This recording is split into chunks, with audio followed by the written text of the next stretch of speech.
अस्सलाम वालेकुम वरहमतुल्लाहि वबरकात। अल्लाह के नाम से शुरू जो बड़ा कृपालु और अत्यंत दयावान है। मैं हूं मोहम्मद हफीज अंसारी और आप देख रहे हैं द पॉलिटिकल। पार्लियामेंट का सेशन एक बार फिर से खुल चुका है।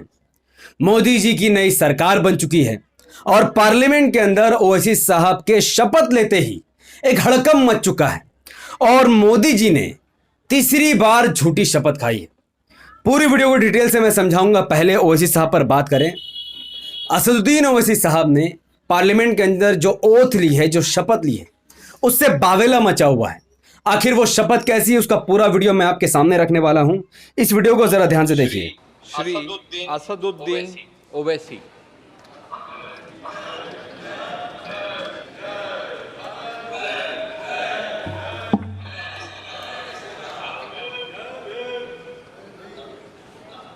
ओवैसी साहब शपथ लेने जा रहे हैं। ये लोग भारत माता की या जय श्री राम के नारे लगा रहे हैं। ठीक है। नहमदुहु व नुसल्ली अला रसूलिल करीम अम्मा बाद फ़ाऊज़ु बिल्लाहि मिनश शैतानिर रजीम बिस्मिल्लाहिर रहमानिर रहीम। मैं असदुद्दीन ओवैसी, जिसे लोकसभा का रुकन मंतखब किया गया है, अल्लाह के नाम से हल्फ उठाता हूँ कि मैं भारत की आइन पर जो क़ानून के बमुजब तय पाया है एतक़ाद रखूँगा, उसका वफ़ादार रहूँगा।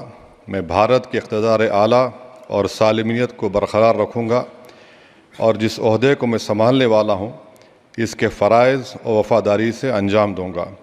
जय भीम, जय मीम, जय तेलंगाना, जय फ़लस्तीन, तकबीर, अल्लाहु अकबर।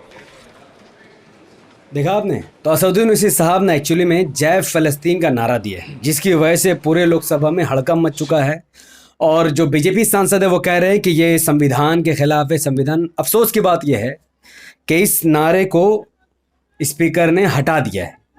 यानी ओवैसी साहब के इस नारे से स्पीकर नाराज़ है, उन्होंने भी हटा दिया।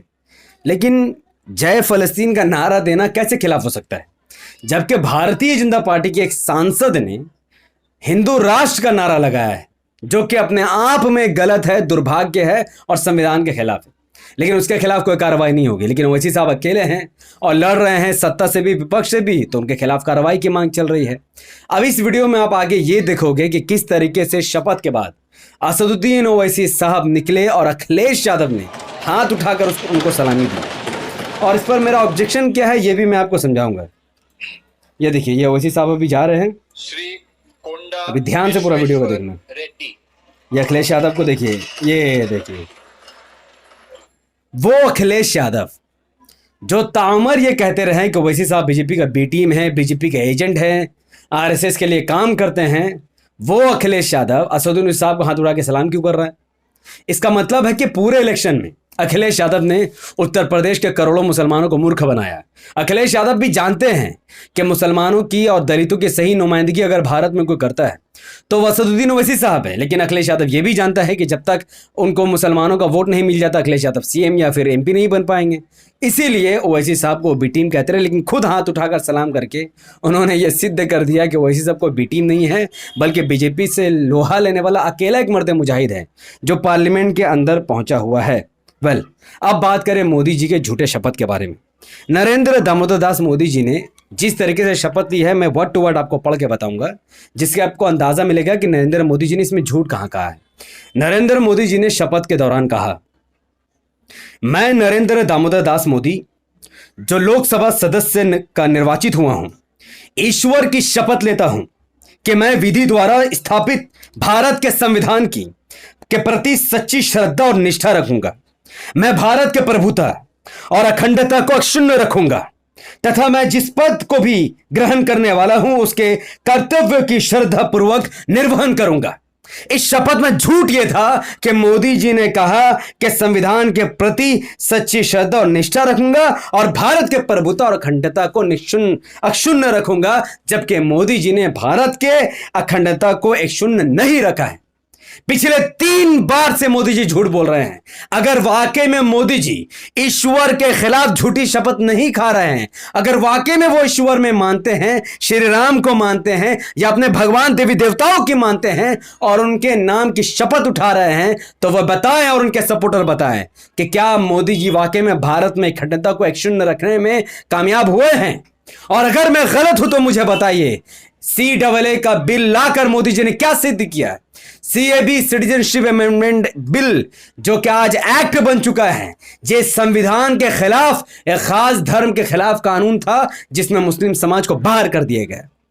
संविधान कहता है कि भारत में धर्म के आधार पर, जाति के आधार पर, रंग के आधार पर, अमीरी गरीबी के आधार पर कोई कानून नहीं बनाई जा सकती है। लेकिन मोदी जी ने CAB का कानून लाकर संविधान की धज्जियां उड़ा दी और एक खास धर्म के लोगों के खिलाफ एक कानून को पास कर दिया, जिससे इस देश की प्रभुता और अखंडता को फर्क पड़ा। इस देश की प्रभुता और अखंडता पर मोदी जी ने हमला किया और आज मोदी जी ने तीसरी बार फिर से कहा कि मैं ईश्वर की शपथ लेता हूं कि मैं भारत की प्रभुता और अखंडता को एक शून्य रखूंगा। इससे बड़ा झूठ इस देश में कुछ हो ही नहीं सकता कि बीजेपी का कोई सांसद देश के एकता और अखंडता की बात करे। यह हो ही नहीं सकता। मोदी जी और उनके साथ जीते गए बीजेपी के 240 सांसद आज यही शपथ बार बार लेंगे जो मैं आपको पढ़ के बता रहा हूं कि मैं जो लोकसभा का सदस्य निर्वाचित हुआ हूं, ईश्वर की शपथ लेता हूं कि मैं विधि द्वारा स्थापित भारत के संविधान के प्रति सच्ची श्रद्धा और निष्ठा रखूंगा। मैं भारत की प्रभुता और अखंडता को एक शून्य रखूंगा। यह जो शपथ आज 240 भारतीय जनता पार्टी के सांसदों ने लिया है, यह शपथ झूठ के बुनियाद पर मुबनी है। इस शपथ पर कोई अमल नहीं करता, इस शपथ को दिल से कोई नहीं मानता। बस झूठी कसम ईश्वर की आज पार्लियामेंट में खाई जाएगी और जैसे ही सीजन स्टार्ट होगा, मुसलमानों के खिलाफ, दलितों के खिलाफ धड़ धड़ बिल पास हो जाएगा। तब इनका अखंडता कहां जाएगा कुछ पता ही नहीं चलेगा। ये लोग भारत कसम उठा रहे हैं कि हम भारत के एकता और अखंडता को बचाए रखेंगे और बिल लाकर एकता और अखंडता को पूरा खंडित कर देंगे। अब बताइए मेरी बातें किस हद तक से और किस हद तक गलत है? क्या यह सवाल कोई मोदी जी से पूछेगा या उनके फॉलोअर्स से पूछेगा? अगर तुम संविधान को खत्म करने की बात कर रहे थे तो आज संविधान की शपथ क्यों खा रहे हो? और अगर तुम संविधान के नाम पर शपथ खा रहे हो तो फिर तुम एकता और अखंडता के नाम पर बेवकूफ क्यों बना रहे हो हिंदू भाइयों को? मोदी जी या बीजेपी सरकार ने संसद के एक रीति रिवाज को भी झटका दे दिया है। प्रो टर्म स्पीकर का आपने नाम सुना होगा, जो कि टेम्पोररी स्पीकर होता है। एक्चुअली में उसे बनाया जाता है जो लोकसभा का सबसे ज्यादा बार जीता हुआ सांसद हो।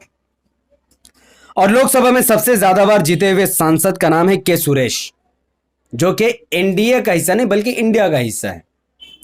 लेकिन मोदी जी ने इंडिया गठबंधन के किसी एमपी को सांसद बनाने की जगह उन्होंने एनडीए यानी बीजेपी का जीता हुआ एक नेता, जिनका नाम है, ये देखिए, महताब। ये कोई मुस्लिम नहीं है, इनका नाम है भरत हरी ऐसा कुछ इनका कुछ नाम है, मैं प्रोनाउंस नहीं कर पा रहा। ये जीते हुए सिर्फ 4 बार से, उम्र में बड़े हैं। और के सुरेश जो है वो 8 बार से जीते हुए हैं। तो संसद की जो शुरू से चलते हुए आ रहा है, आप इसे संसद के आप कह रहे हैं कि कल्चर है संसद का, उसके हिसाब से के सुरेश को बनना चाहिए। लेकिन मोदी जी ने जबरदस्ती 4 बार जीते हुए सांसद महताब को बना दिया। तो यह दर्शाता है कि मोदी जी कभी भी ना संविधान के थे ना कभी संविधान के होंगे। इनका शपथ एक झूठा शपथ है जिसकी कोई मान्यता इस देश के 140 करोड़ नागरिक नहीं देगा। और अकबरुद्दीन ओवैसी, आपको याद है तेलंगाना में जो इलेक्शन हुआ, एमआईएम सिर्फ 7 सीटें ही जीती है, फिर भी अकबरुद्दीन ओवैसी साहब को प्रोटम स्पीकर बनाया गया। कांग्रेस की सरकार बनी और उन्होंने अकबरुद्दीन ओवैसी साहब को प्रोटम स्पीकर बनाया। क्यों? क्योंकि अकबरुद्दीन ओवैसी साहब तेलंगाना असेंबली के सबसे वरिष्ठ विधायक हैं, सबसे ज्यादा बार जीते हुए विधायक है। इसीलिए उनको कांग्रेस ने मजबूरी में बनाया, क्योंकि यही वहां का कल्चर है, यही असेंबली का और पार्लियामेंट का कल्चर है जिसे फॉलो करना ही पड़ता है। लेकिन मोदी जी ने फॉलो नहीं किया। तो मोदी जी की सरकार बनते देर नहीं हुई और उन्होंने संसद की धज्जियां उड़ानी शुरू कर दी। तो इस वीडियो से आपने क्या सबक सीखा कि एक तरफ ओवैसी साहब जो जय फलस्तीन का नारे के साथ पार्लियामेंट में अपनी आवाज को पहुंचा रहे थे, क्योंकि वो सिर्फ मुसलमानों की आवाज नहीं है, पूरी दुनिया में जिसके साथ भी जुल्म और अन्याय होगा ओवैसी साहब उसके साथ खड़े हो जाएंगे और उसका नारा पार्लियामेंट तक उठाएंगे, उसका दर्द पार्लियामेंट में पहुंचाएंगे और उसकी आवाज पार्लियामेंट में बनेंगे। हाँ, एक अकेला ओवैसी साहब है, इसीलिए भारतीय जनता पार्टी की सरकार या किसी की भी सरकार हो वो फ़लस्तीन के लिए आवाज़ नहीं उठाएगी। लेकिन ये एक अकेला फिर भी फ़लस्तीन के लिए आवाज़ उठाएगा और फिर भी गिरे हुए नीच घटिया मुसलमान ओवैसी साहब को बीजेपी का बी टीम और एजेंट कहेंगे। तो आप कहते रहिए। जो भी व्यक्ति ओवैसी साहब को बीजेपी का बी टीम या एजेंट समझता है, उसे ये वीडियो को देखना चाहिए। उसे पहचानना पड़ेगा अपने नेता को, अपने मसीहा को। अगर वो नहीं पहचानेगा तो वो दर्री बिछाता रहेगा उस अखिलेश यादव के जो ओवैसी साहब के सामने हाथ उठाकर सलाम कर रहा है। मैं इस वीडियो को इधर ही ख़त्म करता हूँ, मिलता हूँ नेक्स्ट वीडियो में। और नेक्स्ट वीडियो में एक्सप्लेन करूंगा कि स्पीकर कैसे बनाया जाता है, कौन स्पीकर बन सकता है, इसमें इमाम का क्या रोल होगा, सब कुछ। उससे पहले इस वीडियो को लाखों लोगों तक पहुंचाने के लिए इस वीडियो को लाइक कीजिए, इसके लिंक को व्हाट्सअप, फेसबुक, इंस्टाग्राम पर शेयर कीजिए, अपनी बातों को धड़ाधड़ कमेंट पर रखिए। हमारे यूट्यूब चैनल द पॉलिटिकल को सब्सक्राइब कीजिए, बेल को हिट कीजिए। अगर आप सब इस वीडियो को हमारे Facebook channel the political news पर देख रहे थे तो इसे लाइक और फॉलो करके 5 बड़े ग्रुप में शेयर करके मुझे अपनी दुआ में याद रखें। और अगर आप सब मुझे कहीं और सोशल मीडिया के प्लेटफॉर्म पर शेयर करना चाहते हैं तो आप सब मुझे मेरे दूसरे यूट्यूब चैनल, फेसबुक, इंस्टाग्राम और ट्विटर में भी फॉलो कर सकते हैं, जिसका लिंक इसी वीडियो के डिस्क्रिप्शन पर मौजूद है। और अगर किसी को पूरे इंडिया से कम दामों में उम्रा करना हो तो आप अर्रहमान ट्रैवल से कांटेक्ट कर सकते हैं, जिसके डिटेल आपके सामने दिख रही है।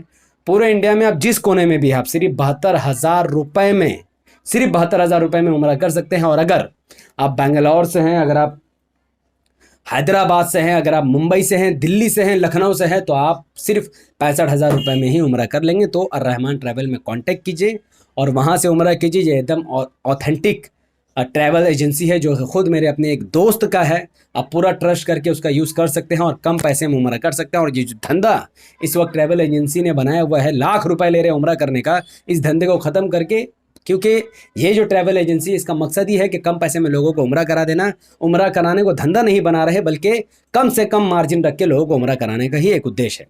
तो आप अर्रहमान ट्रैवल्स में कांटेक्ट कीजिए, जिसका नंबर है 8130028077, जो कि डिस्क्रिप्शन में भी मौजूद है। बहुत बहुत शुक्रिया। अस्सलाम वालेकुम वरहमतुल्लाहि वबरकातुहू।